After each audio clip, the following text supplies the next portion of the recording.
habang malalim ang gabi ay isang babae ang biglang pumasok sa burial vaults ng palasyo. Nabungaran niya ang mga katawan ng mga mahuhusay na mandirigmang na mayapa na sa digmaan.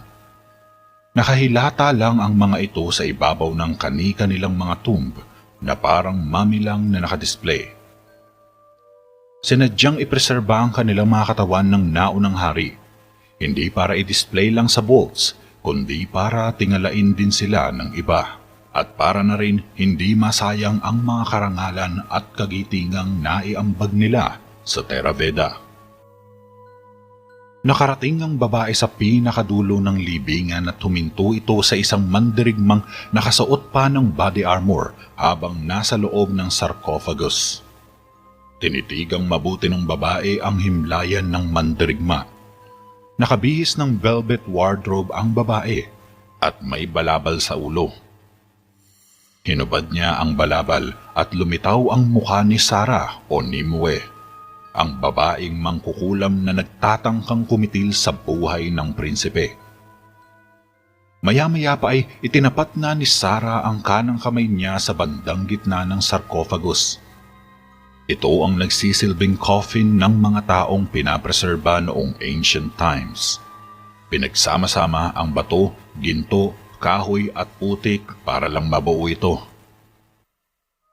Gehiere mewan, schnich awaese, beyo strangra on steakra, forbrek wain, upraeres waerk, argo mondragon. Usal ni Sarah.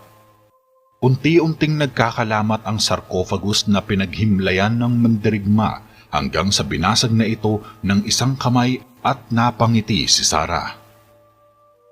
Sa loob naman ng palasyo ay nakaluhod si Jericho sa harap ng hari habang tahimik na sumasaksi ang buong royal court para igawad kay Jericho ang pagiging opisyal niyang prinsipe. Ikaw ba ay taimtim na nanunumpa na mamahala sa mga tao ng kahariang ito at itong nasasakupan ayon sa mga batas at mga batas na inilatag ng iyong mga ninuno? Wika ni Haring Argo habang nakatutok ang mga mata kay Jericho. Gagawin ko po, kamahalan. Magalang na sagot ni Jericho. Nangangako ka bang magpapakita ng awa at katarungan sa iyong mga gawa at paghatol? Patuloy ni Haring Argo. Gagawin ko po, kamahalan. Tugon naman ni Jericho. At nanunumpa ka ba ng katapatan sa Theravada ngayon at bukas habang ikaw ay nabubuhay? Dagdag pa ni Haring Argo. Ako, si Jericho Mondragon ay nangangako ng tunay at tapat sa aking paglilingkod at sa pangangalaga ng kaharian at sa mga tao. Sagot ni Jericho. Ngayon ikay nasa hustong gulang na at maliwanag na tagapagmana. Mula ngayon ay kokoronahan kang bilang prinsipe ng Theravada. Sabay patong ng scepter sa balikat ni Jericho. Pumalakpak ang buong royal court. Tumayo si Jericho at humarap sa mga tao. Anong pakiramdam ng maging lingkod ng formal na prinsipe ng Theravada? Tanong ni Michelle kay Javier habang nasa sulok sila at nakahalo sa mga tao. Ang pag-uugas ng kanyang maharlikang medyas ay magiging higit na isang pribilehiyo. Pabirong sagot ni Javier. Naku, ang sabihin mo ay ipinagmamalaki mo lang talaga siya kahit panay ang reklamo mo sa kanya. Natatawang sabi ni Michelle. Hindi no? Nagsusungit kunwari si Javier. Nagmamaang-maangang ka pa eh. Nakikita ko sa iyong mukha ang tuwa eh. Sabay kurot sa tagiliran. Napangiti naman si Javier at gaganti na sana ito nang magkasalubong ang mga mata nila Mang Rigor. Nawala tuloy ang ngiti ni Javier. Napakalinis ng mga medyas na yan. Siyempre, proud ako sa kanila. Natawa ulit si Michelle habang nakatingin sila sa mga paa ni Jericho. At habang kasalukuyan na nagkakasayahan ang madla sa loob ng Royal Council ay hindi nila inaasahan ang pagdating ng bisita. Isang itim na nakabaluting kabalyero na nakasakay sa isang kabayo ang sumambulat sa stained glass window. Si Jericho at ang mga kabalyero niya ay bumunot ng kanilang mga espada at tinutukan ang pangahas na knight. Gulat na gulat ang mga tao sa paglitaw nito at nakaramdam sila ng takot sa maaaring mangyari. "Sinong demonyong yan?" Naiwika na lang ni Haring Argo dahil maging siya ay gulat na gulat din. Samantala, nakaramdam naman ng kakaibang aura sina Javier at Mang Rigor sa kabalyero. Ang kabayo ay naglakad papunta kay Jericho at ang itim na kabalyero naman ay naghagis ng isang gauntlet sa sahig. Napansin ni Haring Argo ang simbolo sa kalasag ng itim na kabalyero at nasurpresa siya ng husto. Sinaklob ni Jericho ang kanyang espada upang kunin ang gauntlet.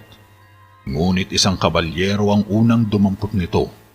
Isa lang ang ibig sabihin kung bakit hinagis ng itim na kabalyero ang gauntlet.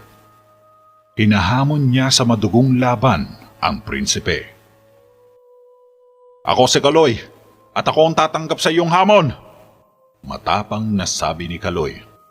"Solong laban, bukas ng tanghali, hanggang kamatayan," wika lang ng itim na kabalyero, at napalunok ng laway si Kaloy.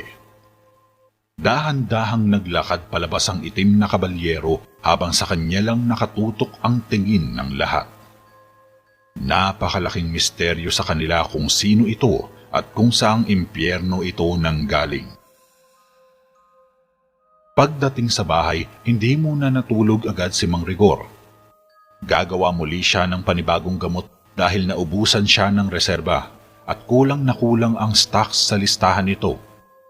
Naglagay siya ng malaking kaldero sa kalan at pinaghalo-halo dito ang mga sangkap.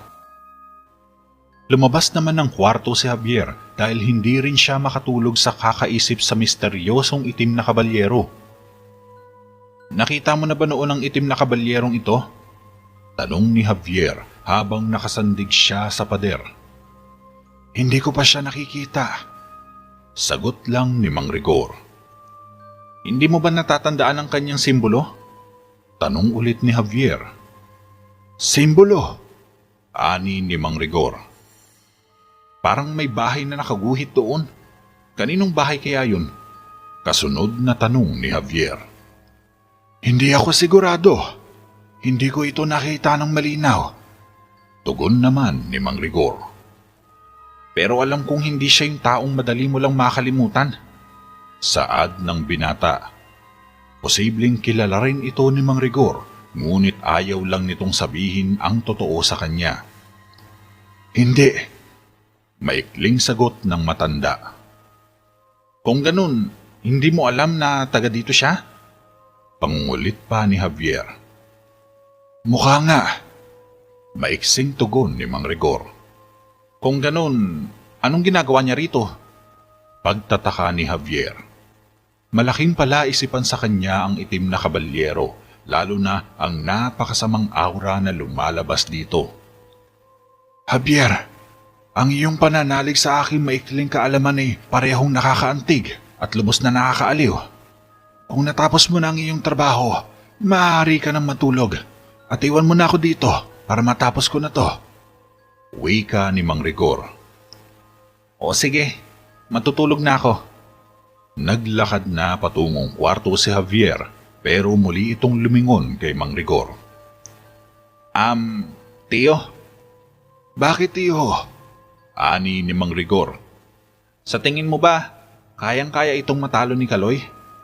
tanong ni Javier bago pumasok.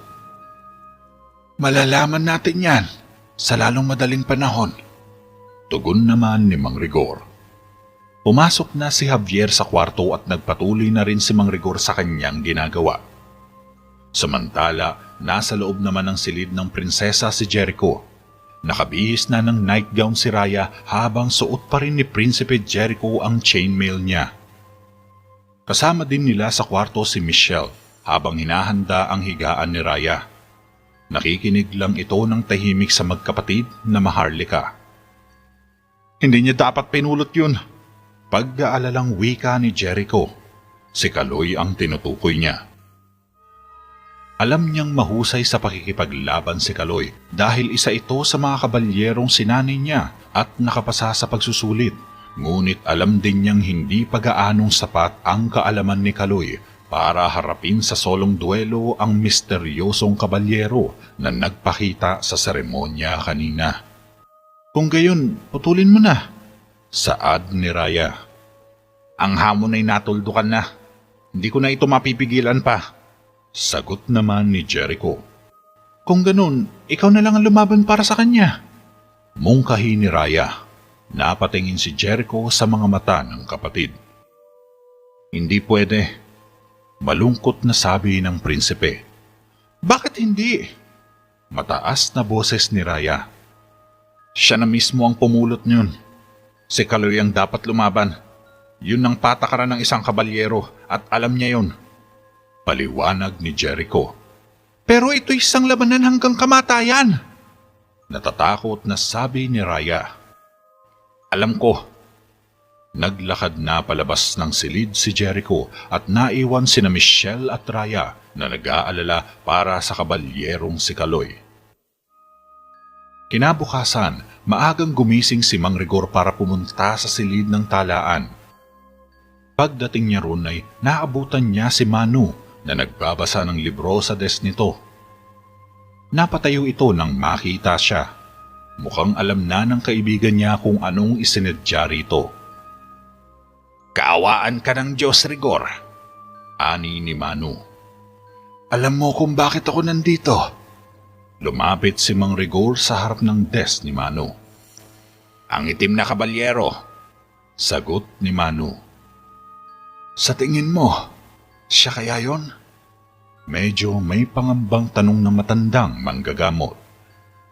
Nakita mo rin yung simbolo niya, di ba? Tanong pa ni Manu. Kung ganon, nakumpirma mo na? Umikot si Mang Rigor sa desk at humarap kay Manu. Ito'y sumasagisag kay Borgov. Mabilis na tugon ni Manu. At siya lamang ang kabalyerong nagdala ng gayong taluktok. Dagdag naman ni Mang Rigor. Oo, ayon sa talaan na nabasa ko. Nanlaki ang mga mata ni Mang Rigor sa takot. Kung gayon, kumpirmadong matinding labanan nga ang papasukin ng kabalyerong si Kaloy. At nakatitiyak silang hindi kailanman mananalo si Kaloy laban sa itim na kabalyero. Mag-isang nakaupo si Haring Argo habang nasa harap ng mesa ng kanyang espada. Biglang bumukas ang pinto at inabot ni Haring Argo ang espada at saglit na hinawakan ng pumasok si Mang Rigor. Kinabahan ito agad sa pag-aakalang ang itim na kabalyero na ang magpapakita sa kanyang harapan. Hindi rin nakaligtas ito sa pansin ni Mang Rigor, ngunit tahimik lang siyang lumapit sa hari. Aaminin niyang malaking impact talaga ang iniwan ng itim na kabalyero kay Haring Argo. Dahil nasa state of shock pa rin ito at halatang halata niya ang pagkabalisa ngayon ng hari. Rigor, sambit ng hari.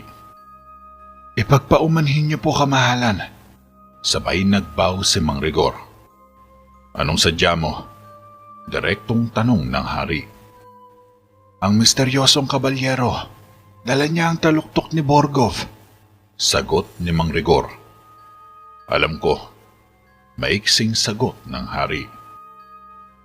Pero magdadalawang dekada na siyang patay. Saad ni Mang Rigor. Alam ko, dahil ako ang pumatay sa kanya. Tila wala sa sariling tugon ni Haring Argo. Pero paano mo ito may papaliwanag? Pagtataka ni Rigor.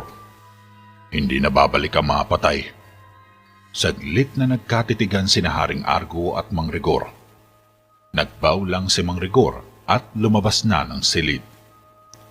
Kapansin-pansin naman sa mukha ni Haring Argo na parang pilit kinukumbinsi ang sarili na hindi si Borgov ang itim na kabalyerong nagpakita sa kanila kagabi. Ayaw niyang isipin na si Borgov iyon dahil kapag nagkatotoo ang kanyang kutob, posibleng gumuho na lang bigla ang kahariang matagal na niyang iniingatan sa loob ng nakalipas na 30 taon.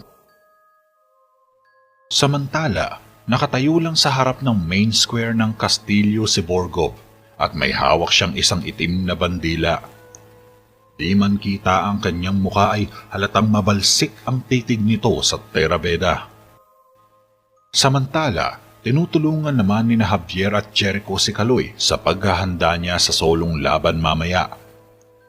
Tahimik lang na nakatingin si Kaloy sa kawalan habang hinihigpitan ni Javier ang chainmail niya.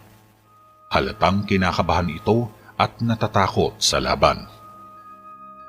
Pero naisip niya rin na nakataya ang dignidad niya kaya wala nang atrasan ito. Hindi ka pa lumalaban sa isang solong labanan bago ito. Kaloy, ito ay naiiba. Hindi ito tulad ng pagsasanay na ibinibigay ko sa inyo. Wika ni Jericho kay Kaloy. Oo, alam ko. Sagot ni Kaloy. Makinig ka sa akin, Kaloy. Ang problema natin ay hindi pa natin siyang nakitang lumaban. Kaya kailangan mong makuha ang kaalaman sa kanya. Tumangulang si Kaloy. Ngunit hindi niya rin ako nakitang lumaban, kaya't meron akong parehong kalamangan. Humarap si Kaloy kay Jericho. Tama ka, pero taliwas ito sa iniisip ni Jericho. Alam niyang malakas at may tinatagong estilo ang itim na kabalyerong yun. Kilala mo ako at napanood mo na ako. Saad ni Kaloy. Oo naman. Sabay tapik ni Jericho sa balikat ni Kaloy. At tanong pa ni Kaloy. Alam kong walang mas matapang sa mga kabalyero ko kundi tayo. Pero tandaan mo, huwag mong daanin sa ganitong paraan. Lahat ng kailangan upang pumatay ng isang tao ay isang mahusay na opensa at depensa lang. Ito ang layunin na itinuro ko sa inyo. Paalala ni Prinsipe Jericho. Bumukas ang pinto. Pumasok si Michelle at kinausap si Kaloy. Dumistansya naman si Jericho. Hiniling sa akin ni Prinsesa Ryan na ibigay ko sa iyo itong barya. Nais niyang isuot mo ito para swertein ka sa laban. Wika ni Michelle. Ipadala mo ang papasalamat ko sa kanya at sabihin sa kanya na isusot ko ito ng may pagmamalaki. Ngunit hindi ko kailangan ng swerte. Tugon naman ni Kaloy. Tumingin si Michelle kay Javier at napatingin naman ang binata kay Jericho. Yumuko lang ang prinsipe. Pagsapit ng tanghali, nakatindig na si Borgov sa loob ng arena. Samantalang naglalakad naman si Jericho sa tournament grounds kasama si Kaloy. Tahimik at kinakabahan ng mga tao sa paligid. Dahil alam na alam nilang hindi ito isang torneo na madalas mapanood tuwing may magaganap na patimpalak ang hari.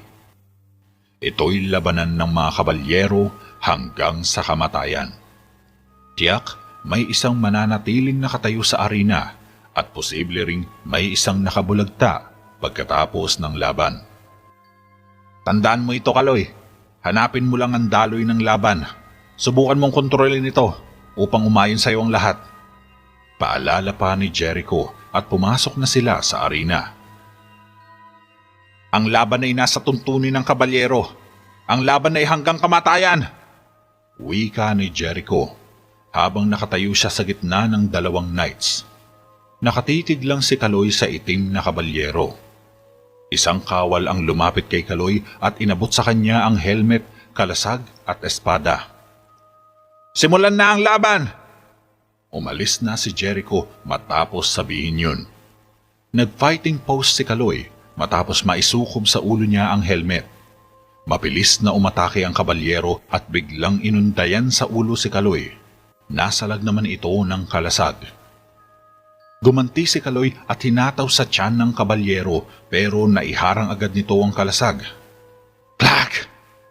Biglang umikot ang kabalyero at sinaksak si Kaloy sa balikat. Nakaiwas ang binata at binigyan din ng atake ang kalaban. Laban lang, Kaloy! Laban lang!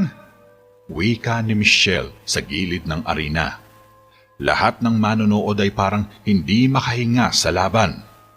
Halatang liyamado ang kalaban at nahihirapan si Kaloy na pasukin ang depensa nito.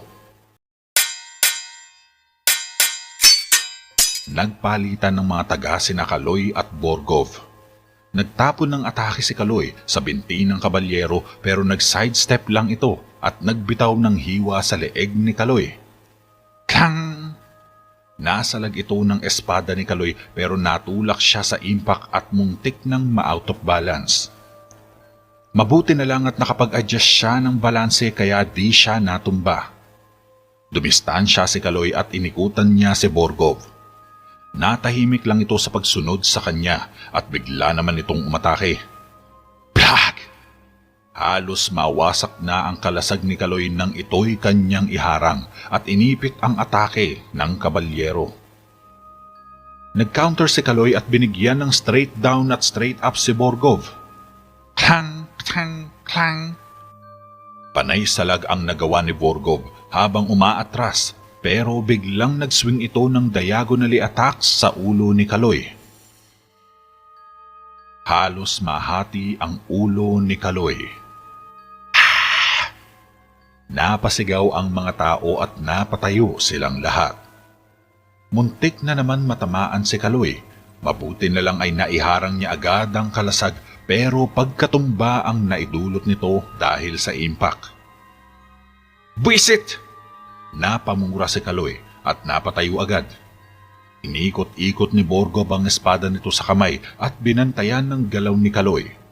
Nagbitaw ng diagonally left attack si Kaloy at sinundan ng right hook pero sinalubong lang ang mga ito ng kalasag ni Borgov. Clash! Nagswing pa horizontal ang espada ni Borgov at iniwas ni Kaloy ang muka. Blocks! Sinipa ni Borgov si Kaloy sa sikmura. Natumba si Kaloy sa lupa. Mabilis na lumapit ang kabalyero at nagbagsak ng hammer jam sa dibdib ni Kaloy. Mabilis na dumipensa si Kaloy at tinapat niya sa katawan ang kalasag. Grab! Nagbanggaan ang kalasag at espada. Bumigwas ng sipa si Kaloy at tinamaan sa tuhod si Borgov. Gumulong sa lupa si Kaloy at tumayo agad. Umatake siya at sumaksak sa tagiliran pero inipit ng kabalyero ang espada nito at dumulas sa ang atake ni Kaloy. Bigyan mo siya na suntok! Bulong ni Jericho sa sarili at halos mapatayo ito sa nerbiyos. Kak! Nagkiskisa ng espada ng dalawa nang magtapon ng atake si Borgov. Napaluhod si Kaloy at umatake ulit si Borgov. Nagbagsak ulit ng hammer jam. Ginamit naman ni Kaloy ang buong lakas at sinalag niya ng kalasag ang atake. At kasabay nito ay sinamantala niya ang ganong pagkakataon. Shock! Tumagos ang espada ni Kaloy sa likod ni Borgov. Nasaksak niya ang itim na kabalyero. Napaatras ito at nahugot ang espada ni Kaloy. Sa wakas! Napasigaw si Javier sa tuwa. Subalit hindi naman kumbinsido si Mang Rigor sa nagawang pinsala ni Kaloy dahil pansin niya ang pagiging kalmado lang ni Borgov. Halatang hindi nito ininda ang atake. Sumugod si Borgov at nagbitaw ng straight slash sa kanan. Tang! Nasalag ito ni Kaloy pero dobleng bigat ang natanggap niya at natulak siya paluhod sa lupa. Umatake ulit si Borgov. Halos masuhin na nito ang ulo ni Kaloy. Mabuti na lang ay naiharang ulit ni Kaloy ang kalasag niya at naiwasang panandalian ang kamatayan. Ginamit ni Borgov ang tuhod at mabilis na inundayan sa mukha si Kaloy. Lumipad si Kaloy at napahiga sa lupa. Nagkaroon ng yupi ang helmet niya. Napatayo ulit sa nervyos ang mga tao. Mukhang katapusan na ni Kaloy. Hindi na siya makabangon at nawalan na siya ng malay sa malakas na opensang pinakawalan ni Borgov. Lumapit si Borgov sa nakabulagtang si Kaloy. Inikot nito ang espada sa kamay at inundayan sa tiyan ang kawawang si Kaloy. Napasigaw sa hinagpis ang mga tao. Lahat ay nalungkot at napaiyak sa pagkasawi ni Kaloy sa laban. Hindi halos sila makatingin kay Kaloy na kasalukuyang dumadanak ang dugo sa arena. Pumatak ang mga luha ni Raya sa lupa. Humarap si Borgov sa karamihan, sabay umikot at humarap kina Haring Argo at Prinsipe Jericho na nakaupo lang sa maliit na entablado. Tinanggal ni Borgov ang gauntlet sa kanang kamay at hinagis ito sa lupa. "Sinong gustong sumunod?" May kasamang pagmamayabang na tanong ni Borgov at tinarak sa lupa ang espada. Dahil sa bunsod ng galit ay sinubukang tumalon ni Jericho sa harang ng arena, ngunit hinawakan siya ng kanyang ama at pinigilan. Isang kabalyero ang biglang tumalon sa ibabaw ng stand at siya ang pumulot ng gauntlet ni Borgov. Napatingin tuloy sa kanya ang karamihan. "Ako si Eleanor. Ako ang tatanggap sa iyong hamon." Matapang na hamon ng kabalyero. Krinos arm lock naman ni Borgov ang espada nito na nakatarak sa lupa at huminga ng malalim. Tumitig siya ng matalas kay Eleanor. "Di sige," maiksing sagot ni Borgov. Lumabas ito ng arena habang pinagmamasdan siya ni Javier. Halos mag-apoy ang mga mata ng taong bayan kay Borgov. Yung iba ay umiiyak at yung iba naman ay naghihinagpis sa galit. Hindi nila matanggap na ganun lang kadaling nagtapos ang buhay ng kabalyerong si Kaloy. "Dapat ba nating gamutin ang sugat niya? Tinamaan siya." Wika ni Javier kay Mang Rigor. "Sasabihin ko sa iyo, iho, hindi man lang nakatama si Kaloy." Sagot ni Mang Rigor na ikinagulat naman ni Javier. "Hindi, nakita ko kung paano siya natusok ng espada." Pahayag ni Javier. "Sigurado ka ba? Dahil lang totoo, wala akong nakitang napinsala siya ni Kaloy." Ani ni Mang Rigor. "Mas mabilis ang aking paningin kaysa sayo, kaya dapat patay na siya." Pagtataka ni Javier at hindi siya makapaniwala. "Marahil nga," tugon naman ni Mang Rigor. Pagkatapos ng laban ay pumunta agad si Haring Argo sa council chamber at galit na galit itong sinusundan ni Prince Jericho dahil sa pagpigil sa kanya kanina. "Bakit mo ako pinigilan? Ha?" Galit na tanong ni Jericho. "Kailangan natin bigyan ng pagkakataon ng iyong mga kabalyero na patunayan ang kanilang mga sarili." Paliwanag ni Haring Argo. "Nakita mo ba kung paano lumaban ng estrangherong ito?" Napahinto ang hari at tumingin kay Jericho. "Ang kabalyerong si Eleanor ay higit na tugma para sa kanya." Tugon ni Haring Argo. "Hindi pa siya gumagaling sa mga sugat na tinamo niya sa Othanden." Saad ng prinsipe. "Hindi ko siya maaaring pigilan." Wika ng hari. "At ipadala mo lang siya sa kanyang kamatayan?" Dugtong ni Jericho. "Pinili niyang kunin ang gauntlet. Wala na akong kasalanan ron." Sagot ni Haring Argo. Samantala, pumasok naman si Javier at Mang Rigor sa lagusan ng tunnel patungo sa libingan ng mga mandirigma. "Sigurado ka bang dapat natin itong gawin?" Tanong ni Javier habang naglalakad sila sa tunnel corridor. Hindi naman madilim ang lugar kaya malinaw nilang nakikita ang paligid. "Bakit? Natatakot ka ba, ha?"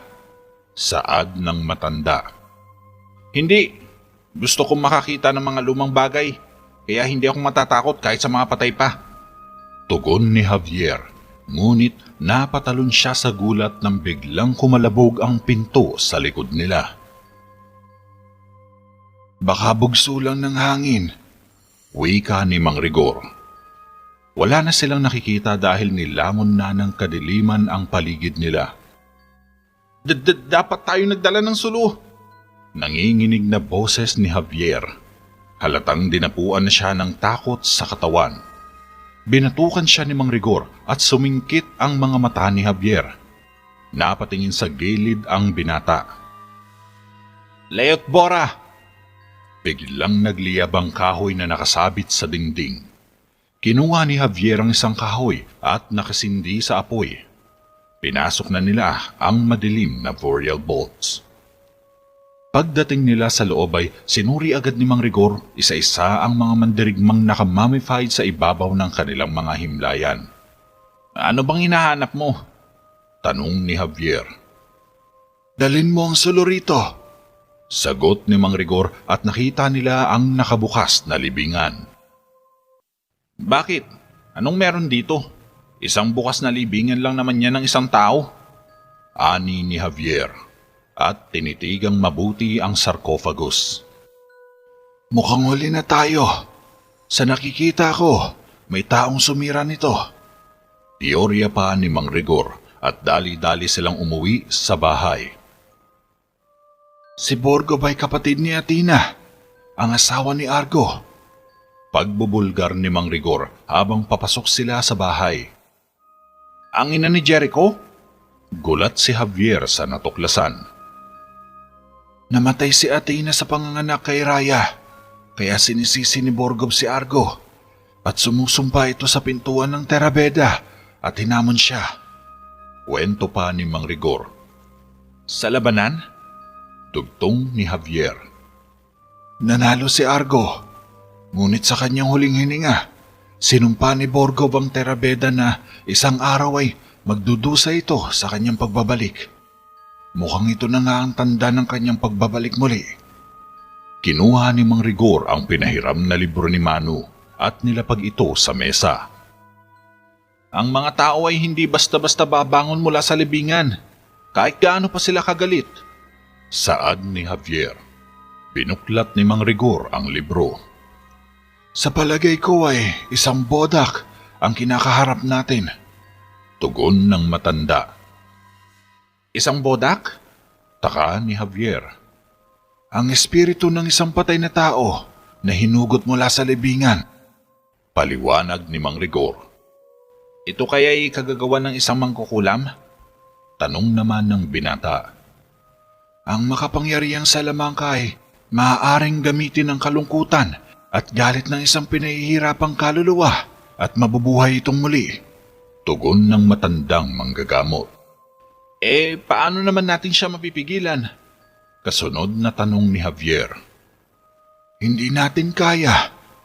Dahil hindi ito buhay. Walang karaniwang sandata ang makakapatay sa kanya. Sambit ni Mang Rigor. Tiyak na mayroong isang bagay. Turan naman ni Javier. Walang makakapigil sa kanya hanggat hindi niya nakakamit ang gusto niya. Ani ni Mang Rigor. At ano naman yun? Seryosong tanong ni Javier. Paghihiganti. Sagot ni Mang Rigor. Sa Terabeda? Anong ibig sabihin nito para kay Eleanor? Saad pa ni Javier. Natatakot akong hindi magiging maganda ang kalalabasan nito. Tulalang sabi ng matanda. Kinabukasan ay nag-cross muli ang landas ni na Eleanor at Borgov sa loob ng arena. Magaling ang ipinapakitang galaw ni Eleanor sa laban at naghihiyawan sa kanya ang mga tao sa paligid ng tournament grounds. Baka nagkakamali ka lang, ani ni Javier. Sana nga mali ako, tugon ni Mang Rigor. Tang, tang. Marahas ang mga atake ni Eleanor kay Borgov, pero hindi umaatras ang itim na kabalyero. Patuloy lang ito sa pagsasalag at pag-iwas sa mga opensa ni Eleanor. Nagtapon ng straight slash si Eleanor, subalit naharang ito ng kalasag ni Borgov. Nag-counter ang kabalyero. Kang! Nagbungguan ang dalawang espada sa ere. Pinaikot ni Borgov ang kontrol sa sandata at nadala ang espada ni Eleanor. Rah! Nagtagisan ng lakas sila Eleanor at Borgov. Umikot si Eleanor pero sinalubong niya ang suntok ng kabalyero. Tang! Nagbuhos ng mga straight left and right si Eleanor pero nasasabayan pa rin siya ni Borgov. Umikot muli si Borgov sabay nag-sidestep at inundayan ng saksak si Eleanor. Umilag ang kabalyero ng Terabeda at tinakip sa likod niya ang kalasag sabay bitaw ng full strike sa sikmura ni Borgov. Oh!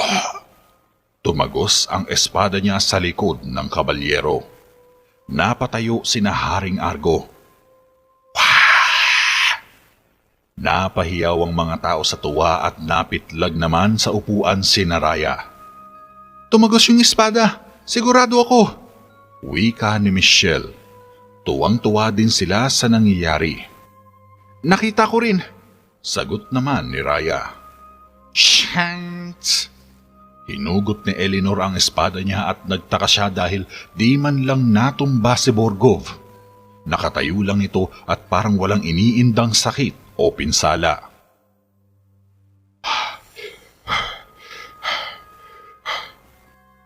Hinihingal na si Eleanor na gamit niya na ang buong lakas niya sa laban. Lumapit si Borgov sa kanya at hinawakan nitong maigi ang sariling espada, sabay ikot at nag-swing ng atake.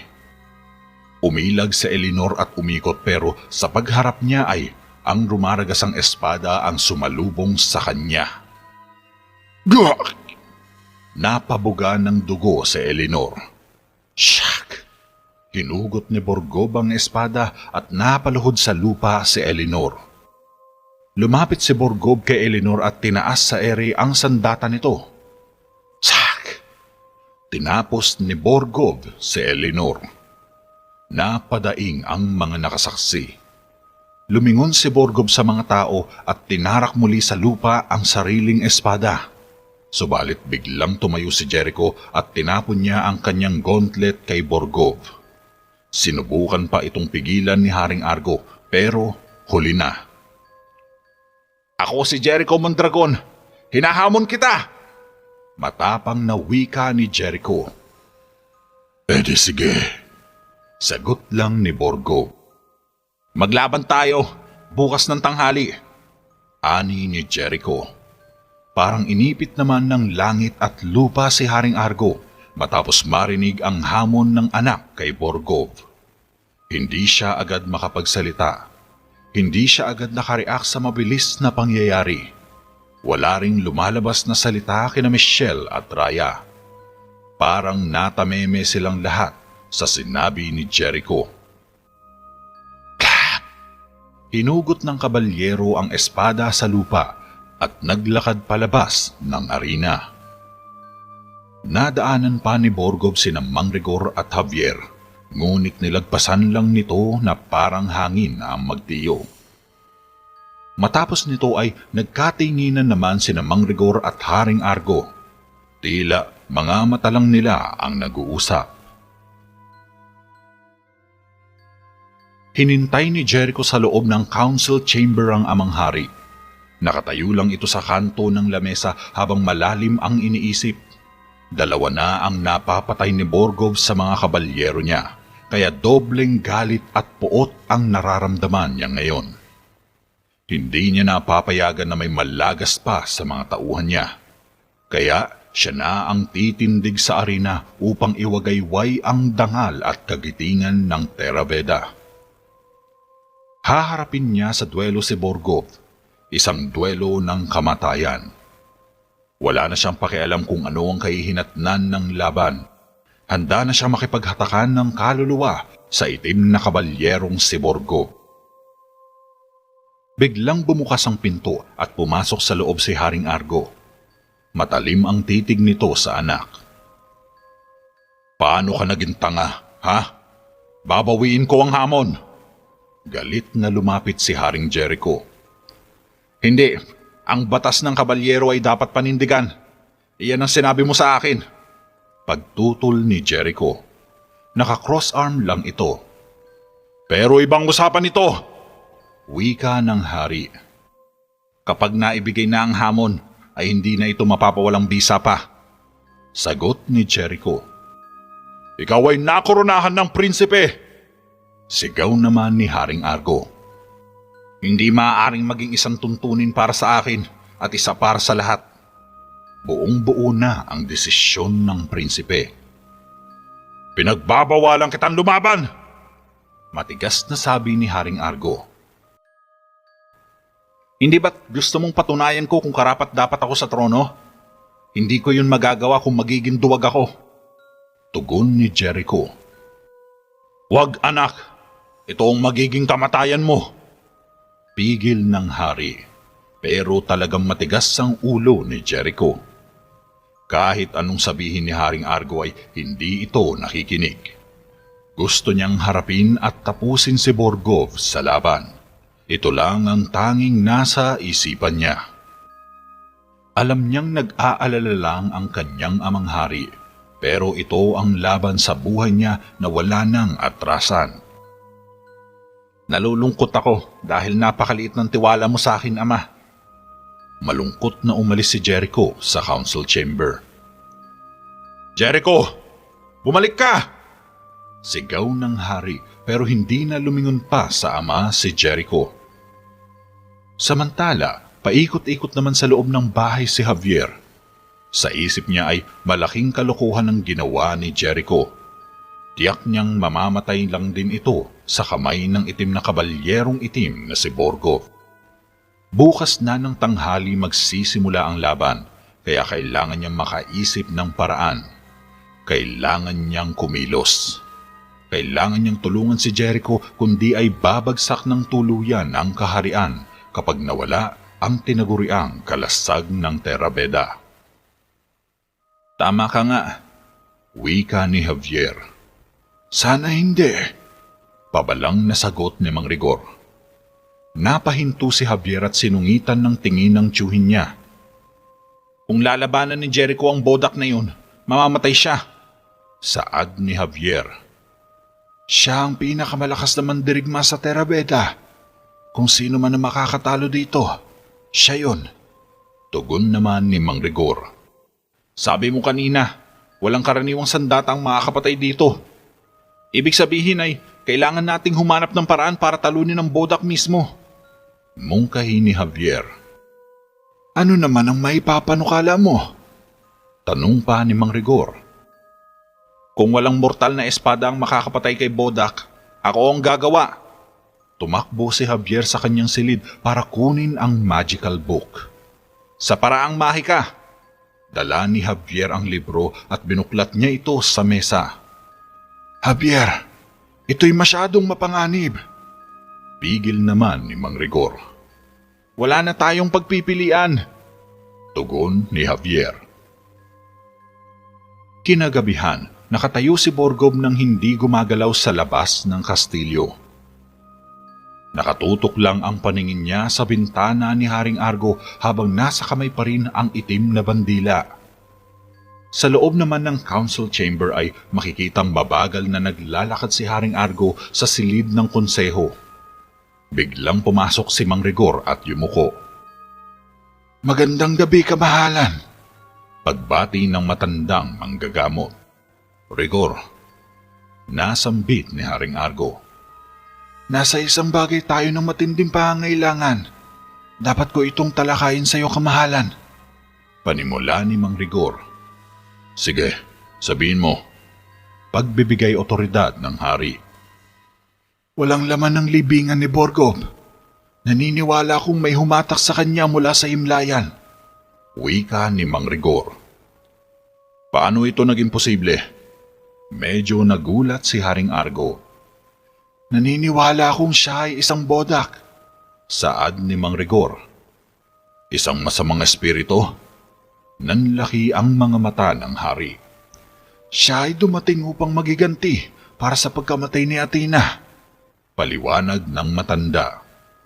"Salamang ka ang pumatay sa kanya, hindi ako," pagdidiin ni Haring Argo.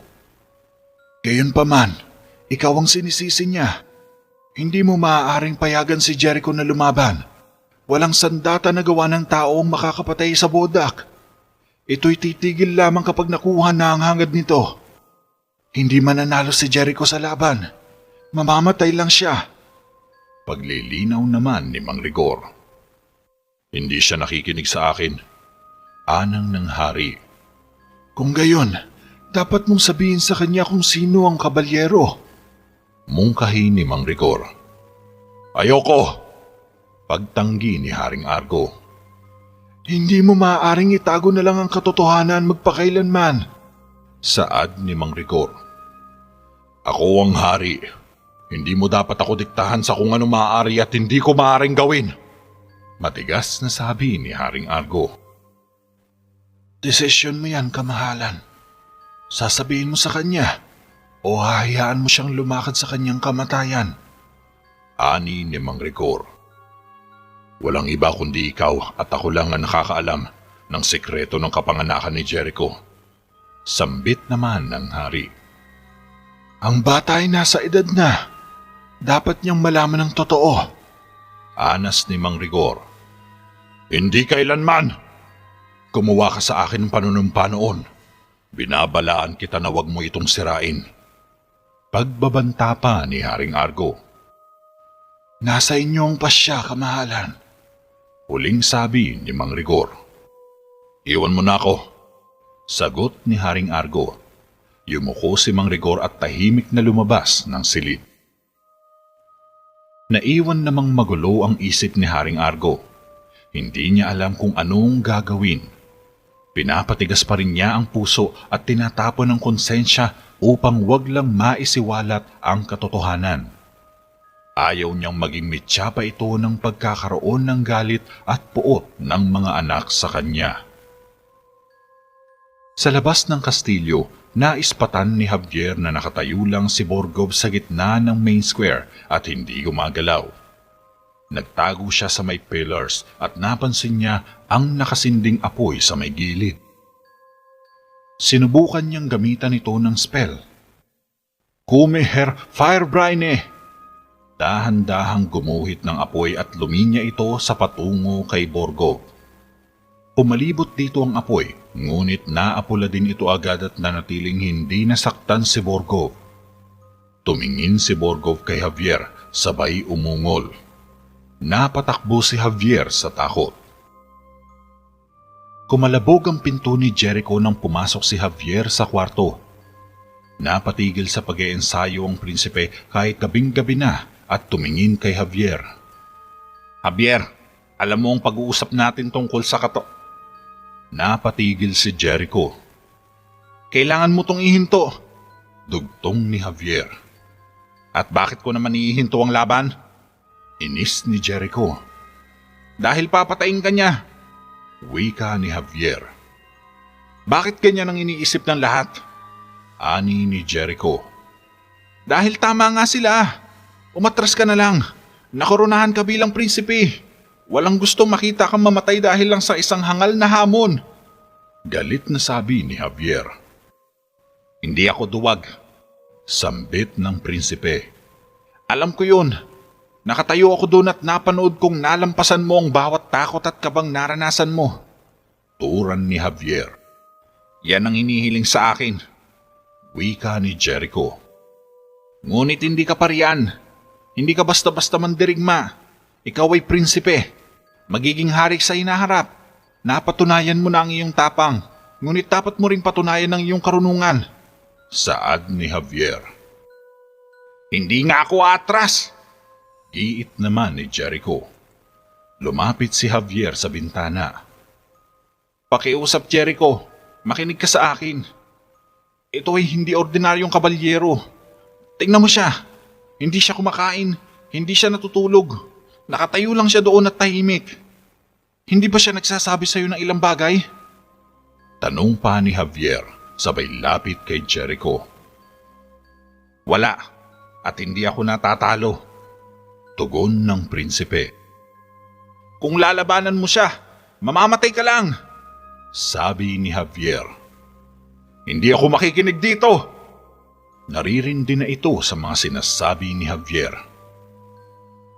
Sinusubukan ko lang napigilan ka, Jericho.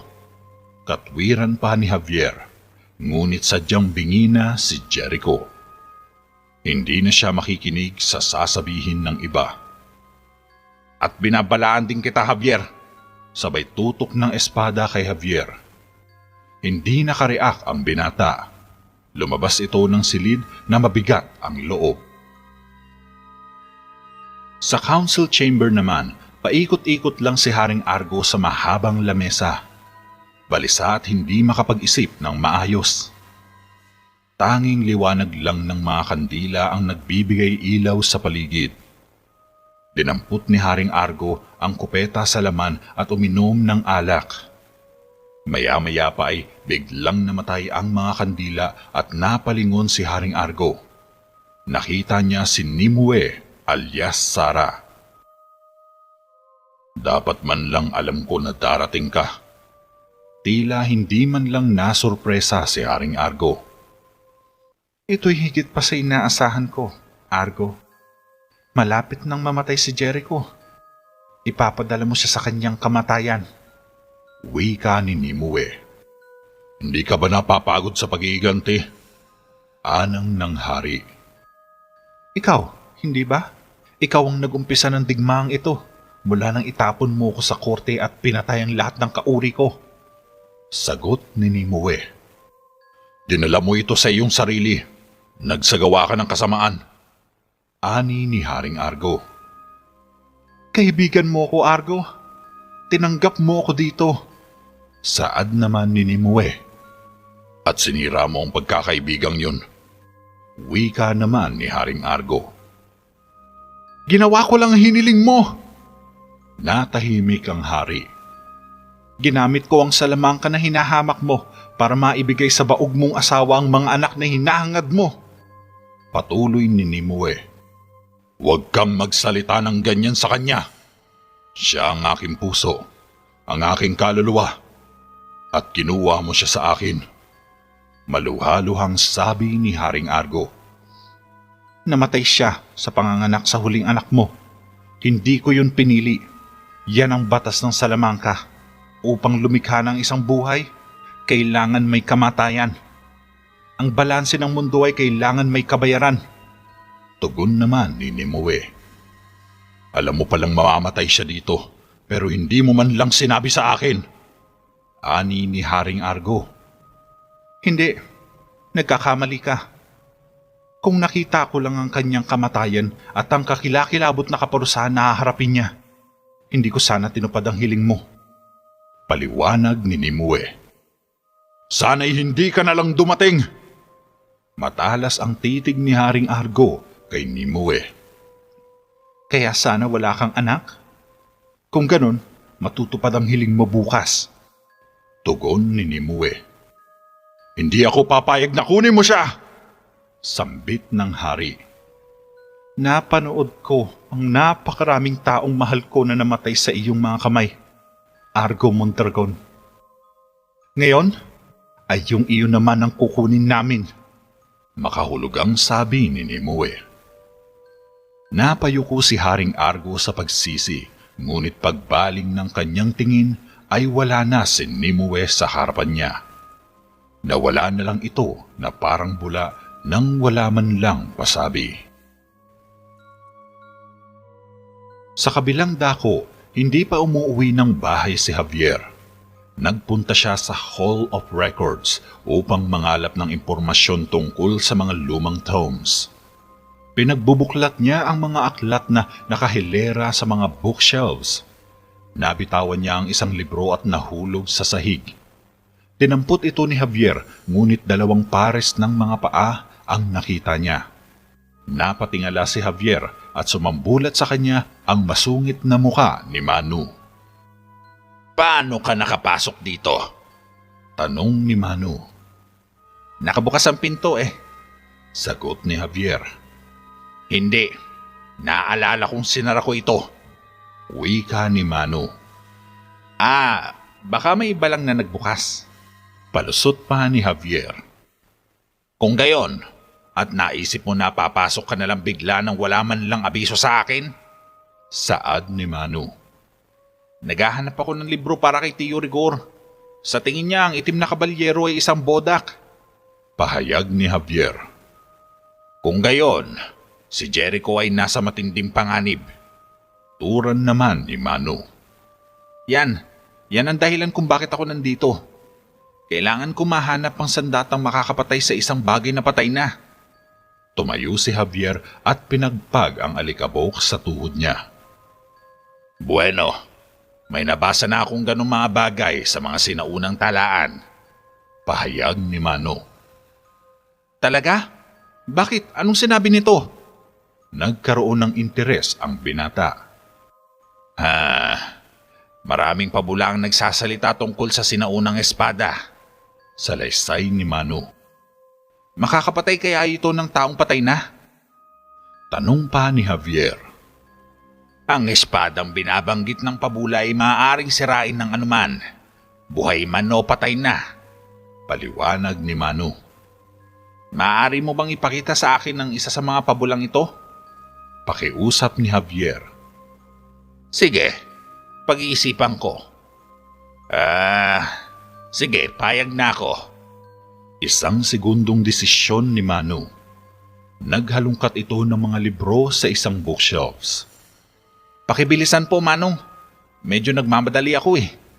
Atat na atat si Javier. Nilapag naman ni Manu ang libro sa mesa. Ganyan kayong mga kabataan. Hindi kayo makapaghintay. Nagsimula ng magbasa si Manu. Ito ang talaan ng Beltane. Ngayon, nandito na tayo. Tinignan ni Demos ang dakilang balaraw na ipinanganak sa hininga ng dragon at nasumpungan nito'y magaling. Isang phrase pa lang ang nababasa ni Manu ay pinahinto na siya ni Javier. Anong sinabi mo? Ani ni Javier. Si Demos. Binalikan ni Manu ang binabasa. Hindi tungkol sa kanya. Ang dragon. Sagot ni Javier. Ang dakilang balaraw na ipinanganak sa hininga ng dragon. Nagmamadaling lumabas si Javier sa silid talaan. At nasumpong nito'y magaling. Patuloy pa ni Manu, ngunit nakaalis na si Javier sa silid. Napakamot na lang tuloy sa ulo ang matanda. Samantala, binuksan ni Michelle ang pinto ni Raya at nakita si Javier na nakatayo sa labas. O Javier, anong ginagawa mo rito?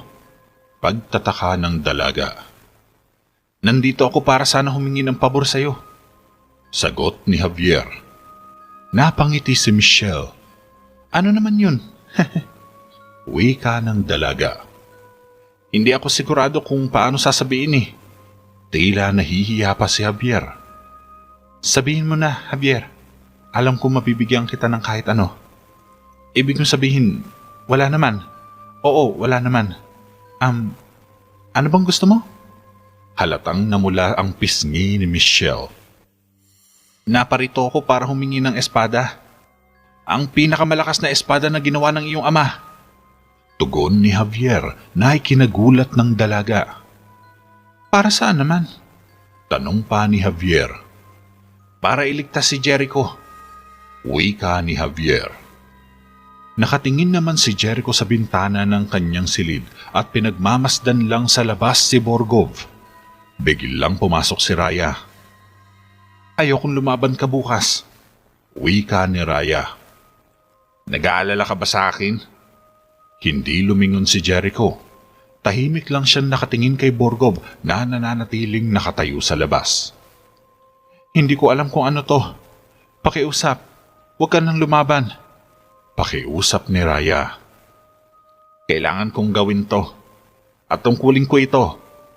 Napabuntong hininga na lang si Raya. Naiintindihan ko. Malungkot na sabi ng prinsesa.